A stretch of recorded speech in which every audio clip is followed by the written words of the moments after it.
খেলাফতের বিকল্প নাই। এখন প্রশ্ন হলো কিভাবে ইসলামী শাসন ব্যবস্থা প্রতিষ্ঠা হবে, অর্থাৎ এর মাধ্যম কি? মাধ্যম হলো দুইটা। যখন কোন পরিস্থিতি নাই তো দাওয়াতিল্লাহ, যখন পরিস্থিতি এসে যাবে তো জিহাদ ফিসাবিলিল্লাহ। পরিশেষে বলতে চাই, আপনারা বহু তন্ত্র মন্ত্রের শাসন দেখেছেন, আপনারা স্বৈরাচারের শাসন দেখেছেন, কিন্তু কোন শাসন ব্যবস্থা মানব জাতির মুক্তি নিশ্চিত করতে পারে নাই। সুতরাং যদি জুলুম, নির্যাতন, বৈষম্যহীন বাংলাদেশ গড়তে চান, যদি ইনসাফ ভিত্তিক কল্যাণকর রাষ্ট্র গঠন করতে চান, তবে আর কোন নতুন বা পুরাতন কোন বউকে বাংলার জমিনে নতুন শাড়ি পরিয়ে আনা যাবে না। এবার বাংলার জমিনের রাষ্ট্র ক্ষমতায় ইসলাম গড়িতে হবে। প্রস্তুত আছেন তো ইনশাআল্লাহ?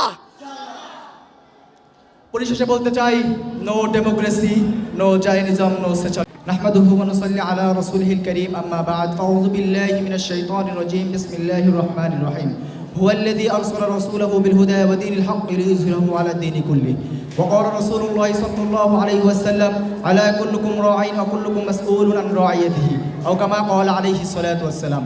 আলিমদাস ছাত্র পরিষদ কর্তৃক আয়োজিত আজকের বার্ষিক প্রতিযোগিতা অনুষ্ঠানের সম্মানিত সভাপতি, বিজ্ঞ বিচারক মণ্ডলী, সুদক্ষ উপস্থাপক, আমার সামনে উপস্থিত প্রাণপ্রিয় ছাত্র ভাইয়েরা, সকলকে জানাই আমার পক্ষ থেকে আন্তরিক শুভেচ্ছা অভিনন্দন। মুহতারাম হাজিরিন, আজকে যে বিষয় নিয়ে আপনাদের সামনে উপস্থিত হয়েছি তা হলো ইসলামী শাসন ব্যবস্থা প্রতিষ্ঠার প্রয়োজনীয়তা। মহান আল্লাহ পাক রব্বুল আলামিন তৌফিক দান করলে এই বিষয়ের উপর কিঞ্চিত আলোকপাত করবো। আমা তৌফিক ইল্লা বিল্লাহ। মুহতারাম হাজিরিন, ইসলাম তো শুধু সাধারণ অর্থে একটি ধর্ম মাত্রই না, বরং ইসলাম হলো মানব জীবনের ইহকালীন পরকালীন একটি পূর্ণাঙ্গ জীবন বিধান। মানুষের ব্যক্তি জীবন থেকে নিয়ে আন্তর্জাতিক জীবন সবকিছুকে ইসলাম সম্পূর্ণরূপে নিয়ন্ত্রণ করে।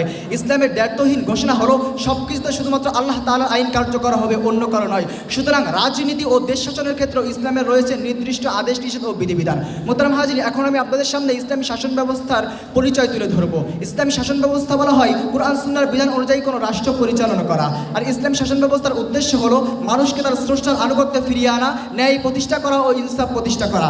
মুহতারাম হাজিরিন, এখন আসুন আমরা জেনে নিই ইসলামী শাসন ব্যবস্থা প্রতিষ্ঠার প্রয়োজনীয়তা কি। আর এই বিষয়কে আমি দুই ভাগে ভাগ করেছি। এক হলো শরীয়ী দৃষ্টি করে ইসলামী শাসন ব্যবস্থা প্রতিষ্ঠার প্রয়োজনীয়তা, দুই হলো যৌক্তিক দিক দিয়ে ইসলামী শাসন ব্যবস্থা প্রতিষ্ঠার প্রয়োজনীয়তা। প্রথমে আমরা আলোচনা করব শরীয়ী দৃষ্টিকোণে ইসলামী শাসন ব্যবস্থা প্রতিষ্ঠার প্রয়োজনীয়তা কি। মহান আল্লাহ পাক রব্বুল আলামিন দুনিয়াতে মানব জাতিকে প্রেরণ করেছেন পরিপূর্ণরূপে তার ইবাদত করার জন্য। আর ইবাদত বিভিন্ন কেন্দ্রিক হয়ে থাকে, কিছু ইবাদত ব্যক্তি কেন্দ্রিক, পরিবার কেন্দ্রিক, সমাজ কেন্দ্রিক, আর কিছু ইবাদত হয়ে থাকে রাষ্ট্রকেন্দ্রিক। আর এক্ষেত্রে ততক্ষণ পর্যন্ত কোনো মানুষ পরিপূর্ণরূপে আল্লাহ তাআলার ইবাদত করতে পারে না যতক্ষণ পর্যন্ত না ইসলামী শাসন ব্যবস্থা প্রতিষ্ঠা হয়। মুহতারাম হাজির, আল্লাহ পাক রব্বুল আলামিন নবী করিম সাল্লাল্লাহু আলাইহি ওয়াসাল্লামকে দুনিয়ার বুকে প্রেরণ করেছেন হেদায়েত এবং সত্য দিন দিয়ে, যাতে তিনি সমস্ত মতবাদের উপর বিজয় লাভ করতে পারেন। আল্লাহ পাক রব্বুল আলামিন বলেন, হুয়াল্লাযী আরসালা রাসূলাহু বিল হুদা ওয়া দীনিল হাক্কি লিইয়ুযহিরাহু আলা দীনি কুল্লি।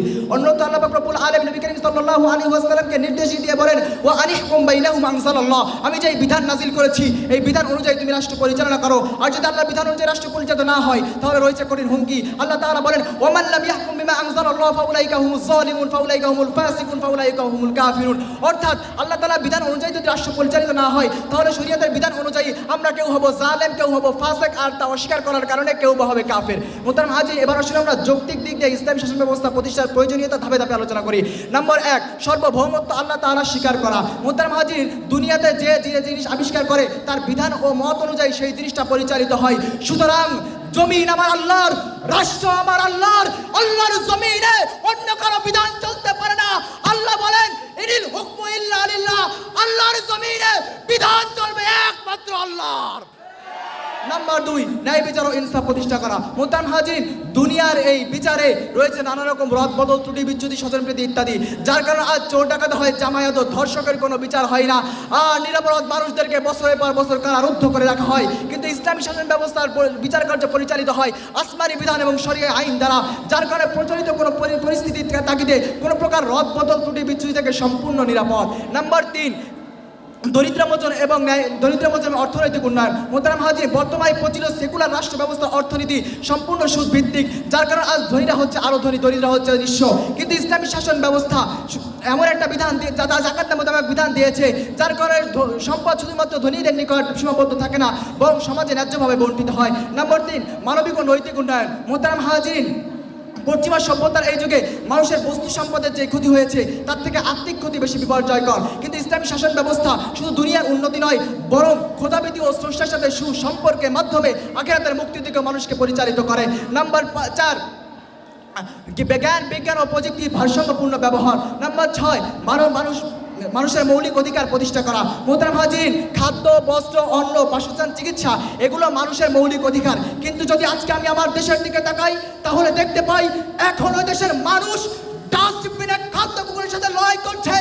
এখনো দেশের মানুষ খোলা আকাশের নিচে ঘুমাচ্ছে। এখনো দেশের মানুষ চিকিৎসাহীনভাবে মারা যাচ্ছে। কিন্তু এখনো দেশের মানুষ বস্ত্রহীনভাবে চলছে। আজকে শিক্ষা ব্যবস্থার মাধ্যমে এদেশের কোমলমতি শিশুদেরকে নাস্তিক মুরতাদ বানানোর পায়তারা চলছে। অর্থাৎ কোন মানুষ তার মৌলিক অধিকার ফিরে পাচ্ছে না। কিন্তু ইসলামী শাসন ব্যবস্থা এই দায়িত্বগুলোকে শুধুমাত্র কথার ফুল জোরে দিয়ে নয়, বরং নিজেদের আবশ্যক পালনীয় দায়িত্ব হিসেবে গ্রহণ করে। মোহতারাম হাজির, আমি আপনাদের হযরত ওমরের সেই ঐতিহাসিক কথাকে স্মরণ করে দিতে চাই। হযরত ওমর রাদিয়াল্লাহু তাআলা বলেছিলেন, যদি ওই ফোরাত নদীর তীরে একটা কুকুরও না খায় মারা যায়, তবে আমি ওমরকে কিয়ামতের ময়দানে আল্লাহ তাআলার জবাবদিহিতা করতে হবে। খোদার কসম করে বলছি, যেই জমিনে এমন শাসকের আবির্ভাব হয় ওই জমিনে কখনো অশান্তি আসতে পারে না। মোহতারাম হাজির, সুতরাং আমরাও যদি ন্যায় বিচার ইনসাফ প্রতিষ্ঠা করতে চাই তাহলে ইসলামী খেলাফতের বিকল্প নাই। এখন প্রশ্ন হলো কিভাবে ইসলামী শাসন ব্যবস্থা প্রতিষ্ঠা হবে, অর্থাৎ এর মাধ্যম কি? মাধ্যম হলো দুইটা। যখন কোন পরিস্থিতি নাই তো দাওয়াত ইলাল্লাহ, যখন পরিস্থিতি এসে যাবে তো জিহাদ ফি সাবিলিল্লাহ। পরিশেষে বলতে চাই, আপনারা বহু তন্ত্র মন্ত্রের শাসন দেখেছেন, আপনারা স্বৈরাচারের শাসন দেখেছেন, কিন্তু কোন শাসন ব্যবস্থা মানব জাতির মুক্তি নিশ্চিত করতে পারে নাই। সুতরাং যদি জুলুম, নির্যাতন, বৈষম্যহীন বাংলাদেশ গড়তে চান, যদি ইনসাফ ভিত্তিক কল্যাণকর রাষ্ট্র গঠন করতে চান, তবে আর কোন নতুন বা পুরাতন কোন বউকে বাংলার জমিনে নতুন শাড়ি পরিয়ে আনা যাবে না। এবার বাংলার জমিনের রাষ্ট্র ক্ষমতায় ইসলাম গড়িতে হবে। প্রস্তুত আছেন তো ইনশাআল্লাহ?